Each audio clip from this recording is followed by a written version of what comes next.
ninyong lahat. Martin Romualdez, Lisa Marcos, Bongbong Marcos.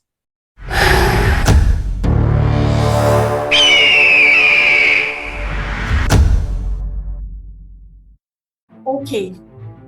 So,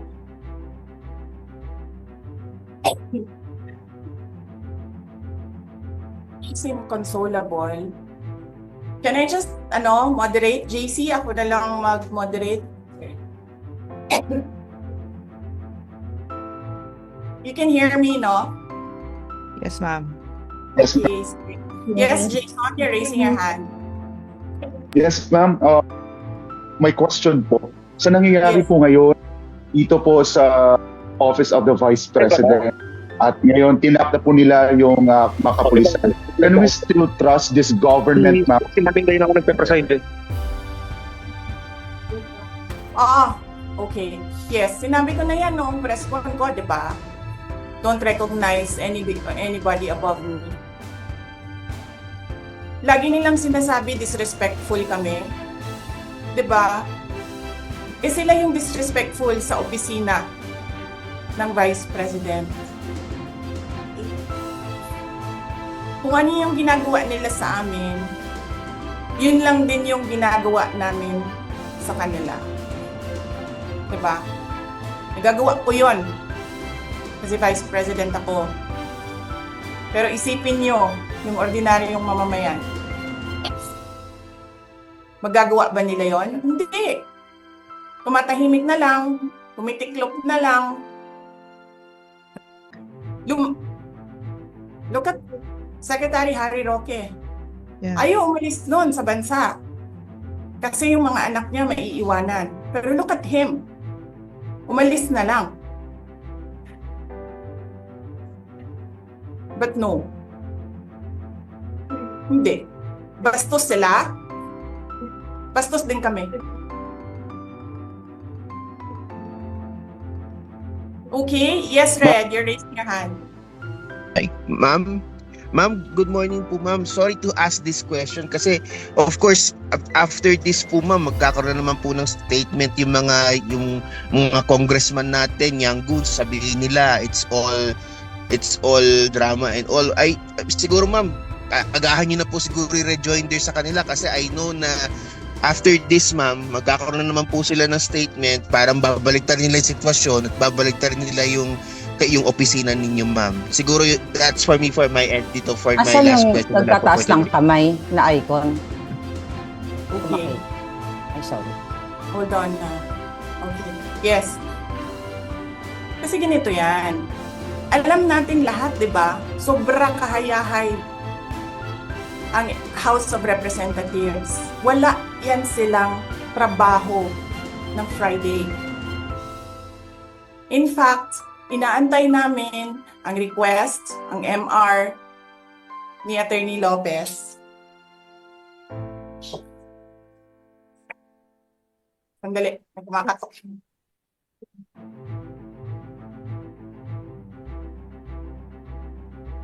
Ay, sorry. Ay, sorry. Dalawa kasi kaming lawyers working here.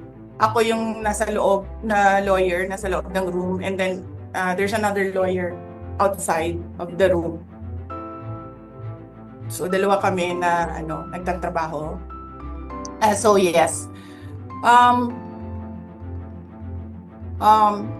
So, alam namin na walang trabaho ang House of Representatives pag Friday. And then suddenly, kanina, yun na nga, sinabi niya kung anong nangyari dito na side. Tinawagan niya ako, sabi niya, you need to come because I need a lawyer. So pagdating ko dito, I told them I'm the lawyer. Pumasok ako, and then I read the order. And then while I was reading the first order, another order came in. And then, nakita ko doon sa order nila na parang by unanimous vote, parang ganyan. And then sa akin naman, parang paano kayo nag-meeting? Wala nga kayong trabaho pag Friday. Sobra kahayahay ninyo ng mga tao. Kaming lahat sa Office of the Vice President, Monday to Friday ang mga trabaho namin. Sa ibang opisina, Monday to Friday. I'm not saying na bawal yan. But, alam mo yon, that is something that civil service should think about. May mga opisina ng gobyerno, 4 na araw lang pumapasok. Yung iba, 5 araw pumapasok. Nandyan sa daan, sa init, sa ulan, nandun sa bundok, naglalakad, tumatawid ng mga sapa, Monday to Friday, mga government employees. And then we have a House of Representatives, Monday to Thursday lang ang trabaho.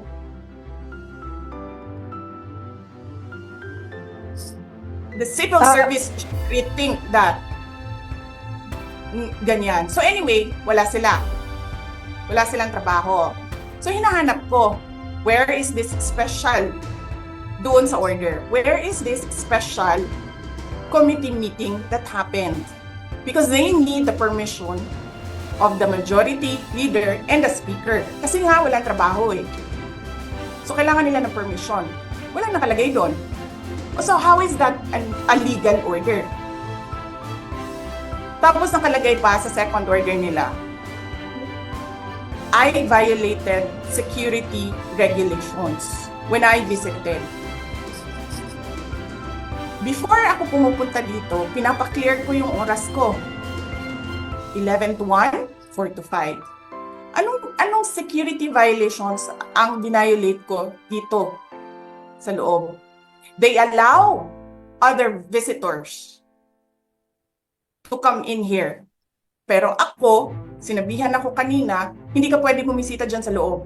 Doon kayo sa visitor center. Ililipat namin. And then I said no. Sabi ko, sinabi ni Secretary Chua, through that lawyer, I think Attorney Agnes, I don't know if I remember the name correctly right now, na yes, she can visit subject to the guidelines of the detention center. And so anong ginawa ko mali? Basta na lang ba ganon? Sasabihin niyo, I violated security regulations? Ano yun? Wala naman akong 2 baril. Nung sinabi sa akin na hindi ako pwede pumasok, nag-antay ako. Alam mo, binibigyan ko pa ng pasensya yan si Taas ba yan? Kanina eh. Ngayon hindi na. Nagsinungaling pa siya. Na I refused daw to leave last night when I did not even know na pinapaalis ako. Ang sinabi lang sa akin, papatayin ang kuryente. Which I said, okay lang. Kasi may flashlight naman ako. Hindi ko naman kailangan ng kuryente. Tapos kanina, sa media, pinapalabas nila na I locked myself doon sa kwarto. Of course, nag-lock ako kasi natutulog na ako.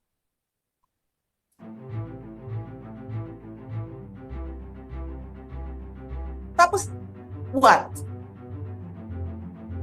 Bawal ako magstay sa opisina ni Congressman Pulong Duterte. Bakit? Is not that government property? I was allowed by the lawful occupant and possessor of that office to stay there, to assist a detainee who is inconsolable right now, na hindi mo na alam kung yung sakit niya sa likod is a heart attack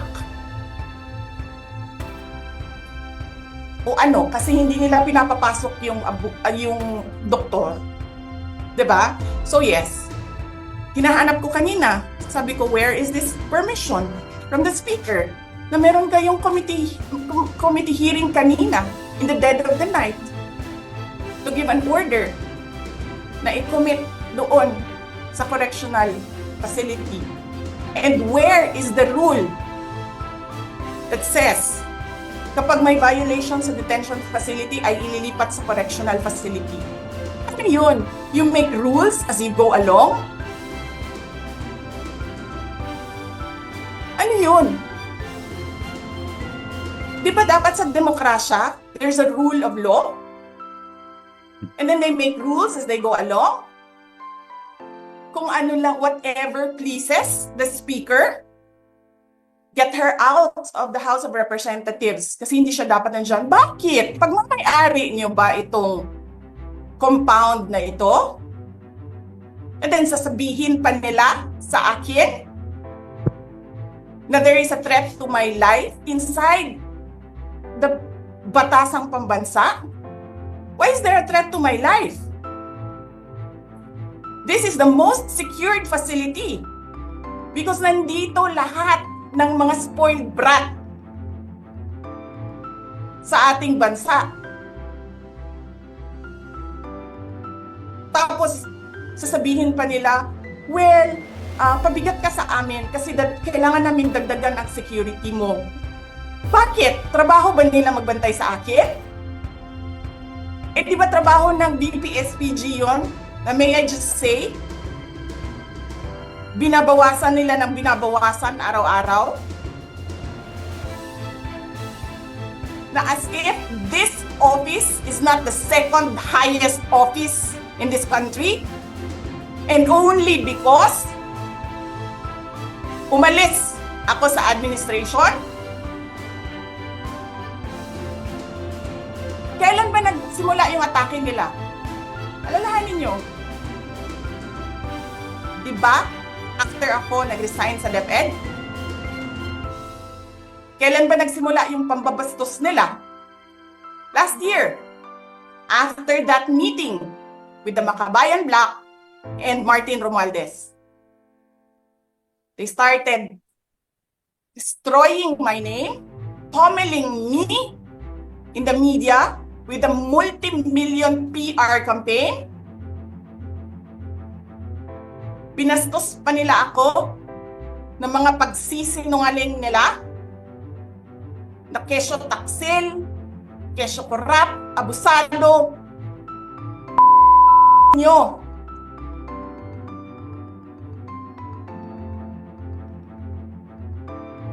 Sino ang korap? Yung mga congressman na yan na nag-hearing, anong sinasabi nila? Pagkatapos, pag na-off na ang mic, pag wala ng media, pasensya na kayo ha. Kailangan kasi namin ng pera. Mag-eleksyon na kasi. Pakisabi kay Sara ha. Hindi ko naman gusto tong ginagawa ko eh. Hindi mo pala gusto ginagawa mo eh. Bakit mo sinisira pangalan ko? Joel Chua.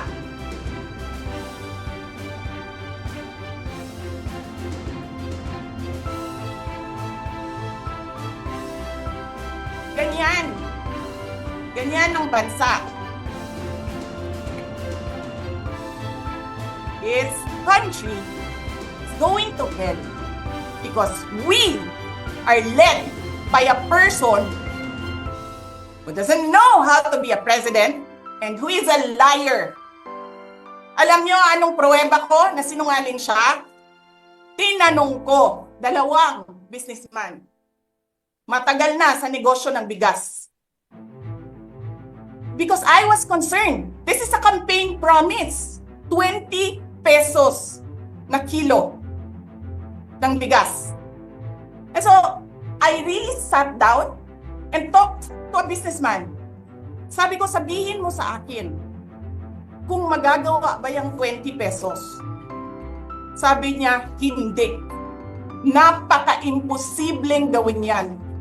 Because more than 20 pesos ang cost. Paano ka magbenta ng palugi? So tinanong ko, nagsinungaling ba siya nung sinabi niya? And then he said outright, yes.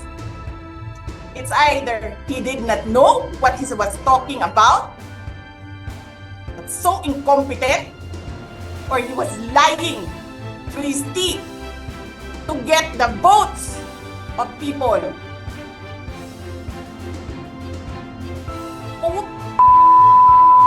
Ninyo Yung lahat. Martin Romualdez, Lisa Marcos, Bongbong Marcos.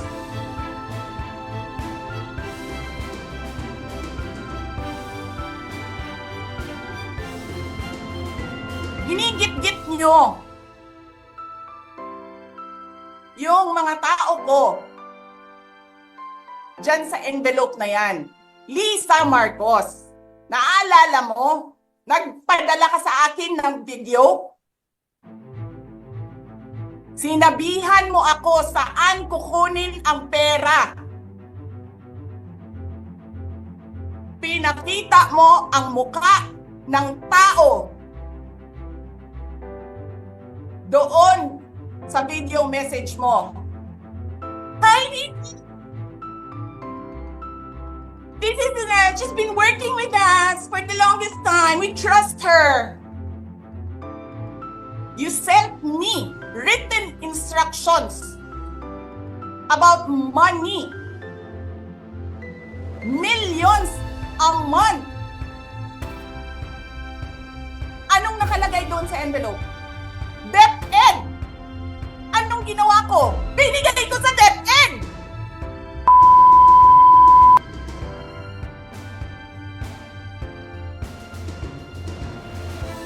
Wala ka nga posisyon sa gobyerno, namimigay ka ng pera ng gobyerno eh.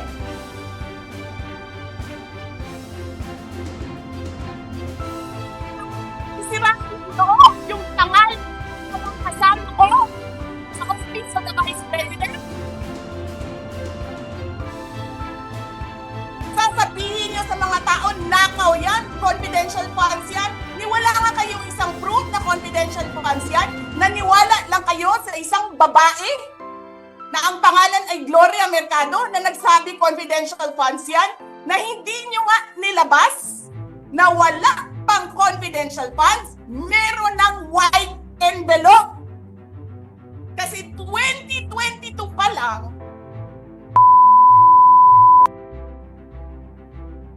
may utos na ng pera sa DepEd. Tapos kami yung nagsisinungaling? Nagpipigil ako eh. Kasi gusto ko lang magtrabaho. Gusto ko lang tapusin nyo na yung down show ninyo dyan sa House of Representatives para makabalik na kami sa trabaho namin.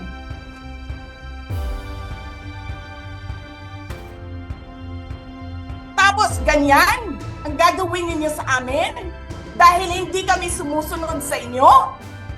Dahil ayaw na namin tumulong sa inyo?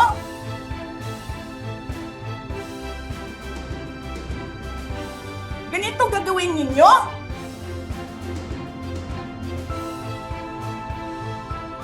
Presidente ka, may speaker ka na involved sa bribery ng Supreme Court justices. May video, may kaso, may witnesses. Hindi mo tinanggal yung speaker mo. Pinabayaan mo siya abusuhin ang pera ng bayan. Paikot-ikot sa buong bansa, namimigay ng pera na para bang kanya yung pera.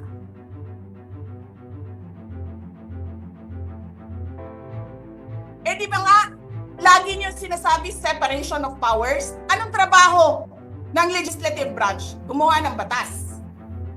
Anong ginagawa ni Martin Romualdez? Nagdidirect ng DSWD, namimigay ng ayuda,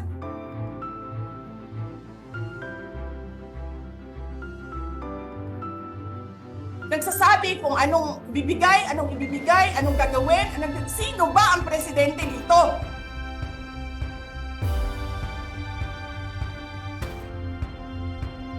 Alam nyo, alam namin, mali ang ginagawa ninyo.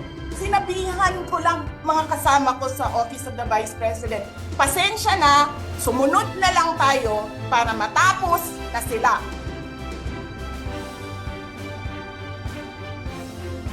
Tapos ganito ang gagawin ninyo, alam namin, walang choose doon sa ginawa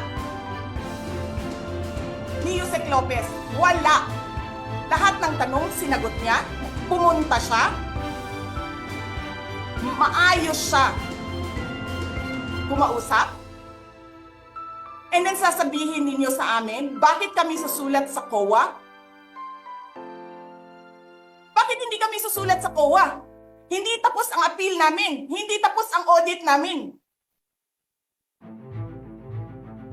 Tapos buhaghag na ninyo dihatanan ang gisubmit namo sa COA?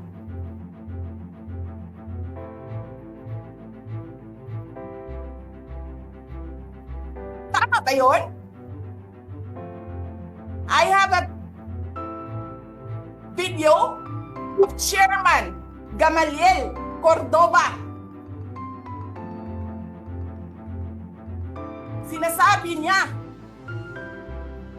mali ang ginawa niya. Tama ba yun? Ikaw ba ang auditor? Ikaw ang appeals? Wala ba kaming audit? Sasabihin mo na mali kami?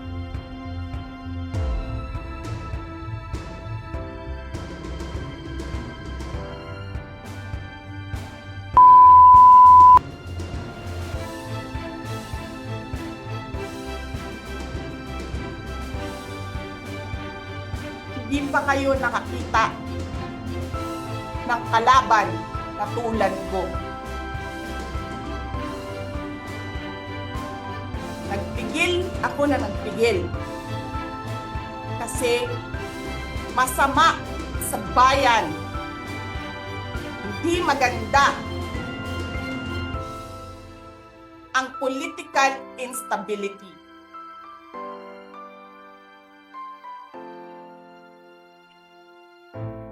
Pinabayaan ko kayo sirain ang pangalan ko kasi I have nothing to lose. Sinira niya na siya. Wala na siyang ikakasira pa.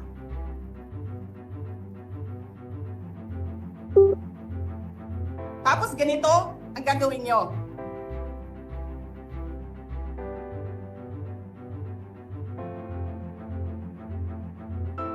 Hindi ko alam paano nakakatulog ang Chief of Staff ng Armed Forces of the Philippines. Gabi-gabi, mahimbing ang tulog mo. Ganito ang bayan natin. Bilyon ang nawawala. Tanungin nyo si Congressman Ungab, Chairman ng Ways and Means, Chairman ng Appropriations Committee. Tanungin nyo siya, paano nawawala ang pera?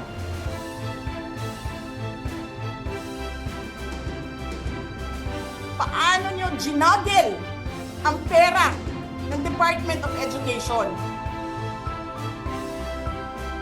Martin Romualdez.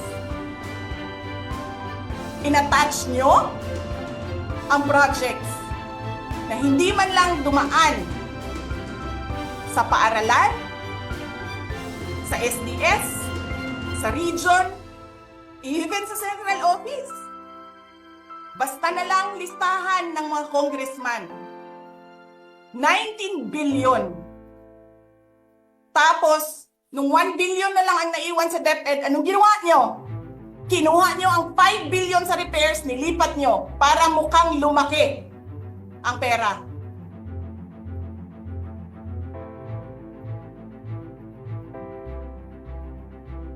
Martin,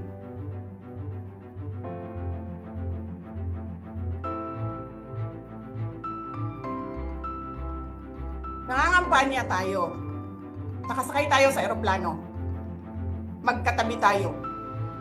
Nagre-reklamo ka, walang pera. Kasi, ano sabi mo? Gium-um ni Lisa Marcos o ni BBM ang kwarta.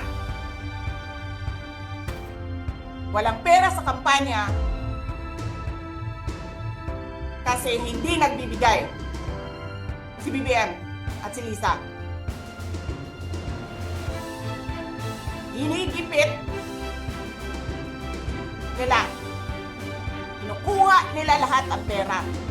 Reklamo ka ng reklamo sa akin. Anong sinabi ko sa'yo? Huwag ka mag-alala. Lahat ng gusto tumulong sa akin, ipapadala ko sa iyo. Kunin mo lahat. Nagreklamo ka kay Medi Poblador kasi tumatanggap ng pera. Ano sabi ko sa'yo? Kausapin mo si Medi, kunin mo lahat ng pera. Lahat ng makuha mo na gustong tumulong sa akin, kunin mo. Gastusin mo. Ano sabi ko sa'yo? Pasensya ka na. Wala ka ng pera. Ano sabi mo sa akin? Sabi mo sa akin, okay lang. Pag nanalo kayo, babawiin ko lahat yan. Hindi ko naman alam, ang buong akala ko, babawiin mo sa negosyo mo. Legitimate businessman ka naman eh. Mina, pagsira sa kalikasan, legitimate na pagsira sa kalikasan, negosyo mo. Media, negosyo mo. Ano pa bang mga negosyo ni Martin Romualdez? Sulat niya yan lahat. Akala ko magninegosyo ka lang. Kasi businessman ka naman. Hindi ko naman alam, binubulsa mo. Ibubulsa mo, kakamkamin mo ang legal na pera at illegal na pera. Tanggap ka sa illegal, tanggap ka sa pogo. Pinaalis nyo lahat ng kompetisyon ninyo, naiiwan ang pogo mo. Tanggap ka, pogo. May nagsasabi pa, tumatanggap ka sa smuggling, sa droga. Tapos kuha ka dito sa National Treasury. Akin ito, akin ito. Babawiin ko lahat.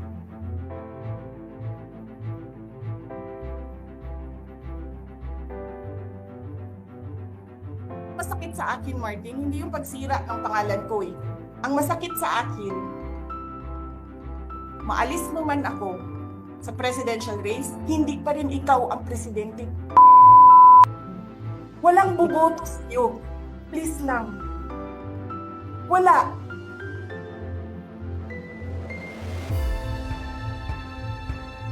Hindi ka nga dumadaan ng contest eh. Kasi wala kang kalaban sa Tacloban.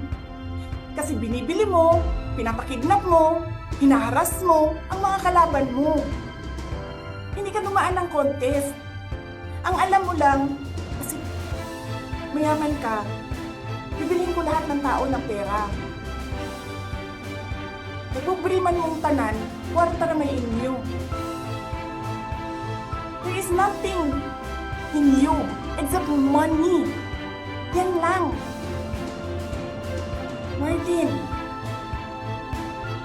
harapin mo yung katotohanan. Walang boboto sa'yo. Senador man, Vice President man, President man, walang boboto sa'yo. Hindi ko nga alam kung mananalo ka pa ngayon sa Tacloban eh. Palamang hindi na.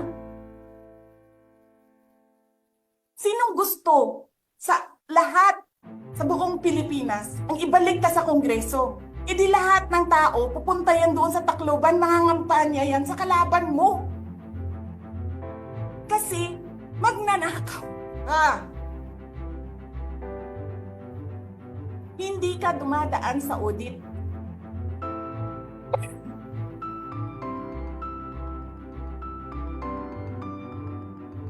Milyon-milyon, buwan-buwan, certification lang ng congressman. 1 million, 2 million, pirma lang. Alam nyo, bakit alam ko? Kasi may MA din ako. May MA ako sa DepEd, may MA ako sa OBP. Pero sa amin, sa akin, nire-require ako ng resibo ng COA. Pero alam ko, certification lang ang kailangan. Pero nagko-comply ako. Bigay niyo lahat ng resibo. Pero ikaw, pirma mo lang, hindi mo nga ata pirma yan, pirma lang ng staff mo yan. Milyon dyan sa Committee on Accounts. Lumalabas ang pera. Pirma nyo lang. Walang nag-audit sa inyo. Sino ang nag-audit ng confidential funds ng Office of the President? Wala.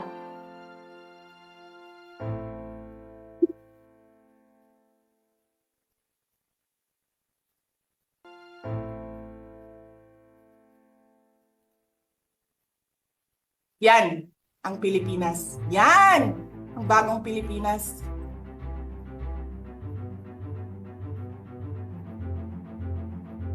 Kriminal ang speaker. Bakit ko nasabi kriminal siya? Basahin niyo yung kaso niya sa United States of America. Sinungaling, presidente. Double whammy pa. Hindi lang siya sinungaling. Hindi pa siya marunong maging presidente. Nagpresenta ka na magiging presidente ka. Tapos, hindi ka pala marunong.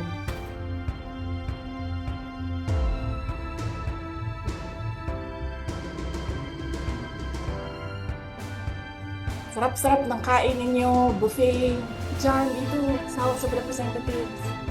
Alak, lahat. Lahat ng juice, lahat ng mamahaling wine.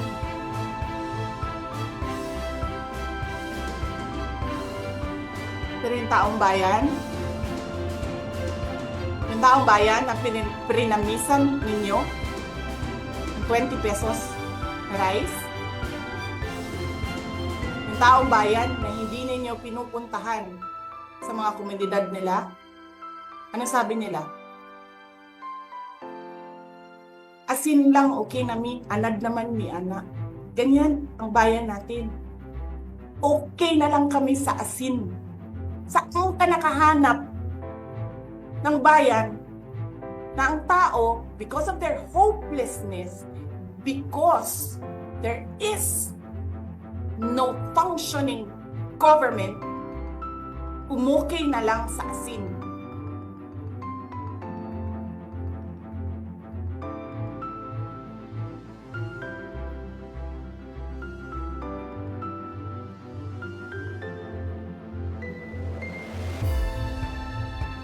Buti na nga lang, abogado si Atty. Lopez eh. Kasi alam niya kung ano sasabihin niya doon sa mga pumasok sa kwarto niya. Na take note, nagnakaw pa ng cellphone. Saan ka nakahanap? Papasok ka, nanakawin mo yung cellphone, dadalhin mo pa yung tao.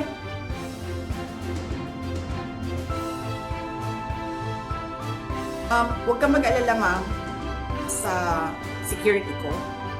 Kasi may kinausap na ako na tao. Sinabi ko sa kanya, pag pinatay ako, patayin mo si BBM, si Lisa Araneta, at si Martin Romales. No joke. No joke. Nagdilin na ako, ma'am. Pag namatay ako, sabi ko, huwag ka tumigil hanggang hindi mo mapatay sila. And then he said yes.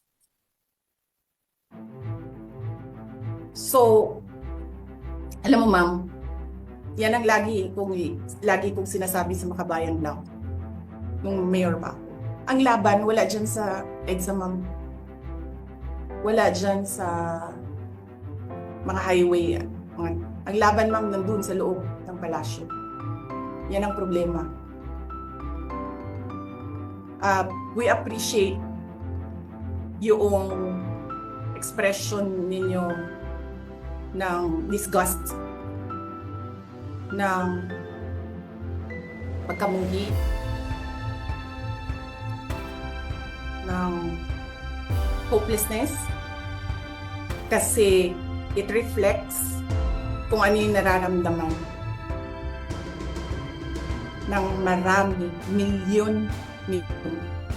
Alam ko yan, ma'am, kasi kahit saan ako pumunta, ako ang sinasabihan, binoto namin yan dahil sinabi mo, boto namin.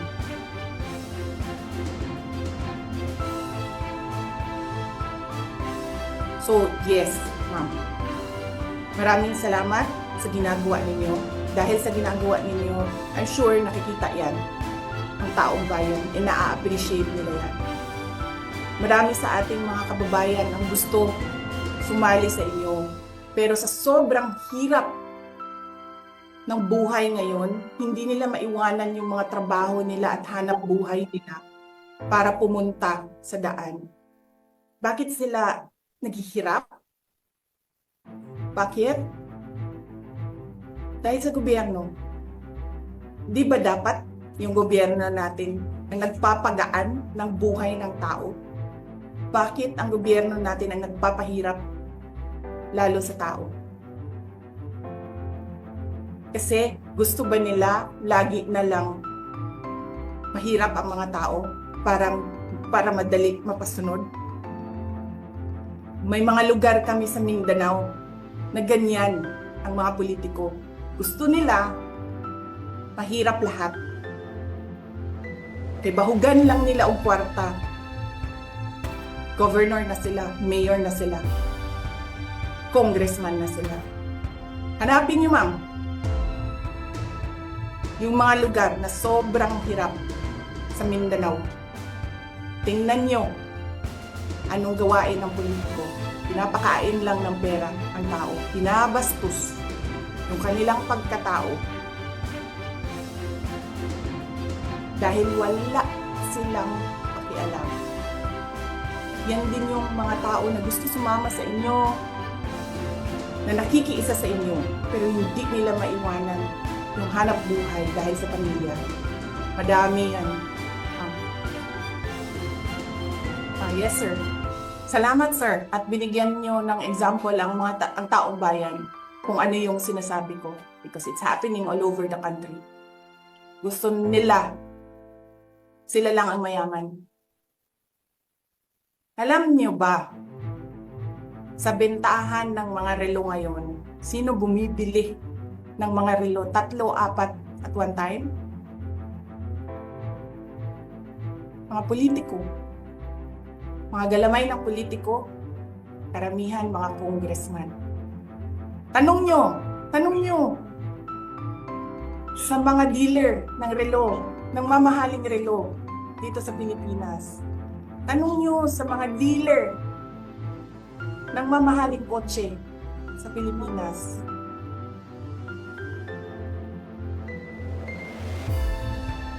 Ang mga congressman. Yes, Ralph, you're raising your hand. Hello po, VP. Good evening po. I would like to take this opportunity po to ask po kasi recently po may parang statement si former President Rodrigo Duterte advising you po na kung pwede po is mag-retire ka na po sa politics. Wag ka na po daw mambisyon ng higher position sa maybe 6 years from now, yung presidential elections. Can I get your reaction po regarding this matter? Yes, oo, darating tayo dyan. Sigurado ako na hindi ako sasali sa Thank you po. Hindi lang natin alam kung kailan kasi hindi natin alam ang mga plano ng Diyos. I mean, man can only plan, but God's purpose that will prevail. Yan yung commitment ko, Lopez. Yan yung commitment ko sa lahat ng OVP person. Maguguluhan na ako. Kasi lang bilang Na sasamahan ko sila. Kung ano yung gusto nila, yun yung gagawin namin. So, sasamahan ko sila. Yes sir, nandyan sila sa labas. Pero talaga, totoo.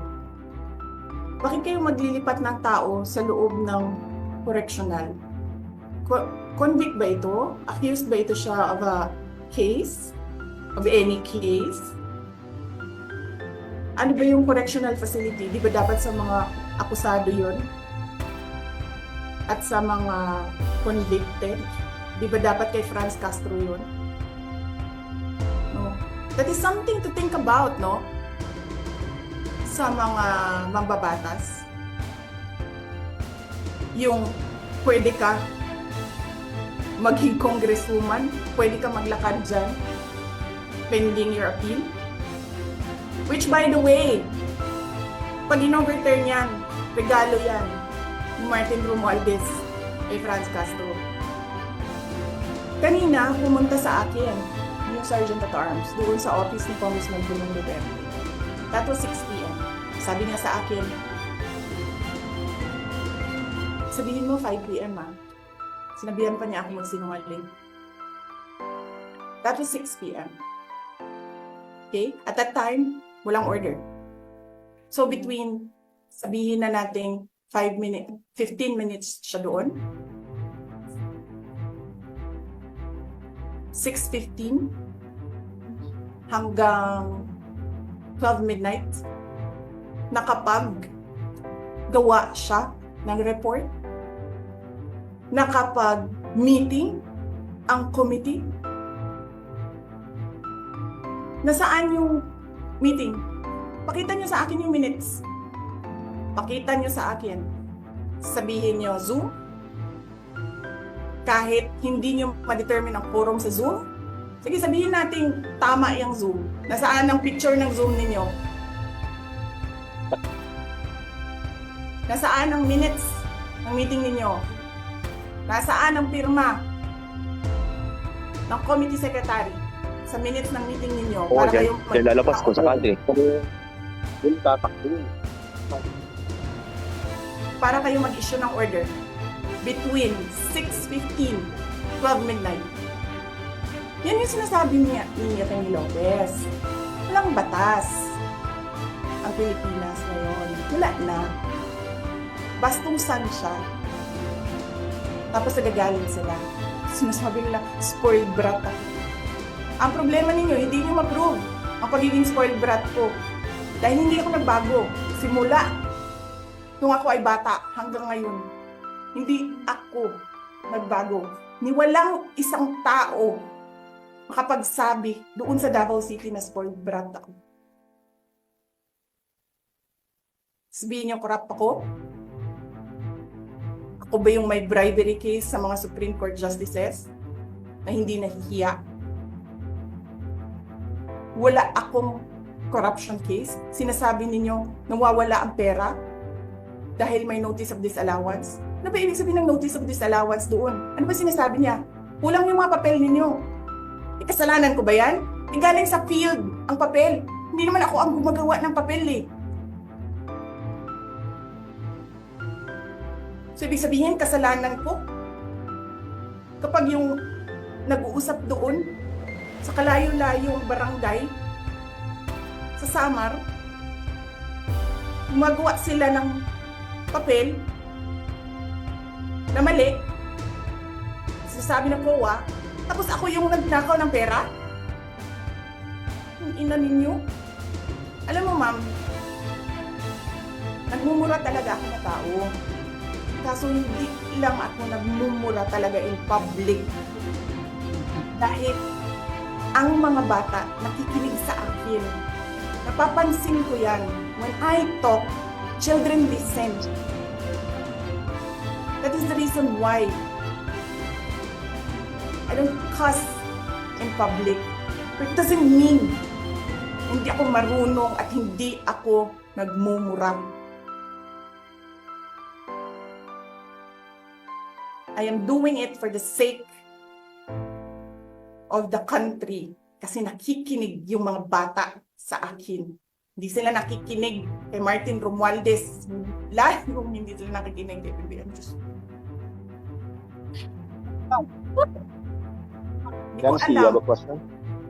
Hindi ko alam bakit tayo umabot sa ganito. Hindi ko alam bakit umabot yung bansa sa ganito. Yes, ma'am. Sir, Dempsey. Hi, ma'am. Sorry, ma'am. Yung nangyari ba ngayon, parang may nagkaroon ba ng standoff kanina? I mean, would you say if it was a standoff na kasi apparently parang based din sa kwento ni Attorney Lopez kanina parang ganun yung nangyari, parang nasa labas daw sila and then parang I'm assuming adrenaline na ni Attorney Lopez na natulak niya yung pangharang dun sa pinto para hindi makapasok. So may ganun po bang nangyari, ma'am? I mean, can you just from your perspective, what happened? What's happening now? May standoff po bang nangyayari? Nag-stand out kami, sir. Nandiyan sila sa labas. Nandito kami sa loob. May Okay lawyer po. kami. Ang game plan namin is may lawyer sa labas and then may Apa. lawyer dito sa loob. And there's a Okay. standoff. And then, yes, we expect that they'll break down the door anytime. Okay po. Sige ma'am. Siguro last on my end ma'am. Maybe know how are you able to wait lang JC, last question lang. Ma'am, maybe just know, I mean for everyone's information lang, how were you able to gain access sa loob ng detention facility at this hour din? Naglakad ako. She called me. Buti na lang hindi pa ako tulog. Tinawagan niya ako. And then she was crying and crying and crying. Hindi ko siya maintindihan. Umiiyak lang siya ng umiiyak. Hindi ko maintindihan. The mere fact na umiiyak siya ng umiiyak, I knew something was wrong. So, bumaba ako. Pumunta ako. Naglakad ako. Kita ko lahat ng mga pulis.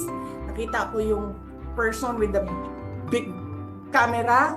Person with a small camera. And then sabi ko, where is she? Nobody answered. So dumiretso ako dito sa kwarto. And then kumatok ako. Sabi ko, si Sarah to, papasukin niyo ako. And then she said na, I want you to be my lawyer now. And then I said, okay, sige. Okay ma'am, thank you. Ma'am, may I interrupt? I was just informed by some members that the station here at this station, which papasok daw dyan ngayon si tatlong sasakyan carrying si PNP Marbil. Sa loob ng detention facility. Ito na ano na sa labas. Yes. Alam nyo, the police can only implement legal orders. Sabihin nyo sa amin, mga congressman, sabihin nyo sa amin, paano naging legal order yan? Hindi nyo nga sinulat that you have the permission to conduct a meeting. Wala nga kayong opisina ngayon. Paano kayo nakagawa ng order from 6:15, 12 midnight? Sino nagre-respeto kay Marbil ngayon? Yung mismong mga pulis niya, hindi siya nire-respeto. Dahil sinungaling siyang tao. Yes, Ma'am Lorraine, you're raising your hand. Ma'am, Vice President, good evening. Sorry, The- Mama. Sorry. Yeah. Sorry, Ma'am. Yeah. Yes, Yung ma'am. doktor, yung ambulance, ayaw nila papasukin. Si Marbil, who has nothing to do with this thing here ngayon, papasukin nila. Oh, yan ang tanong namin. Saan ang batas dito? Batas ni Martin Romualdez lang lagi?